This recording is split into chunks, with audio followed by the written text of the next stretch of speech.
আগরতলার হাপানিয়াস্থিত জুট মিলের জমিতে সুপার স্পেশালিটি হাসপাতাল গড়ে তোলা হবে। আজ এজিএমসি ও জিবি হাসপাতাল পরিদর্শন শেষে সাংবাদিকদের সাথে কথা বলতে গিয়ে এমনটাই জানালেন মুখ্যমন্ত্রী ডাক্তার মানিক শাহ। জিবি হাসপাতালে 16 শয্যা বিশিষ্ট রেসিপিরেটরি এবং জিরিয়াট্রিক আইসিইউর উদ্বোধন করেন তিনি। এছাড়াও নতুন labour room, trauma centre, operation থিয়েটারের উদ্বোধন করেন মুখ্যমন্ত্রী জানান, মানুষের স্বার্থে রাজ্যে স্বাস্থ্য ব্যবস্থার উন্নয়নে সরকার কাজ করছে। তিনি বলেন, আরও নতুন সুপার স্পেশালিটি বিভাগ গড়ে তোলা হবে। আইসিইউতে শয্যার সংখ্যা বৃদ্ধি করে 326 করার পরিকল্পনা রয়েছে বলে তিনি জানান। সাংবাদিক সম্মেলনে রোগী কল্যাণ সমিতির চেয়ারপারসন বিধায়ক মিয়ারানী সরকার, স্বাস্থ্য সচিব কিরণ গিত্তে সহ জিবি হাসপাতালের সুপার চিকিৎসকরা উপস্থিত ছিলেন।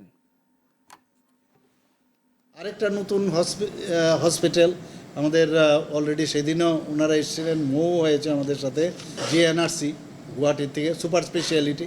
আমরা সেটা জুট মিল ছিল, সেই জুট মিলে তারা সুপার স্পেশালিটি হসপিটালটা সেখানে করবে। তো অনেক জায়গার থেকে আমাদের কাছেও আসে, বলে যে একটা আইসিইউ যদি পাওয়া যায়। তো একটা বিরাট সংখ্যা কিন্তু আমরা বাড়িয়েছি। বেড সংখ্যা আপনারা দেখেছেন, আগে মাত্র 700 ছিল, 727, সেই জায়গায় আজকে 1413 আমরা করেছি। যে আমরা একটা টিম আমরা অলরেডি এইমসের মধ্যে পাঠিয়েছি, ডাক্তার থেকে আরম্ভ করে মানে আপ টু নার্স পর্যন্ত। তাদেরকে 1 থেকে হোক 3 মাস পর্যন্ত তাদের ট্রেনিং, এক একটা ডিপার্টমেন্ট ধরে ধরে আমরা ওইখানে, যেটাকে মাননীয় প্রধানমন্ত্রীজি বলছেন যে দক্ষতা উন্নয়ন প্রয়োজন, চেষ্টা আমাদের আছে। এবং আমি আশা করি যে হার্ট থেকে আরম্ভ করে লিভার থেকে আরম্ভ করে মানে কথার সাথে সাথে যেন কাজের মিল থাকে, সেই দিকে আমাদের নজর আছে।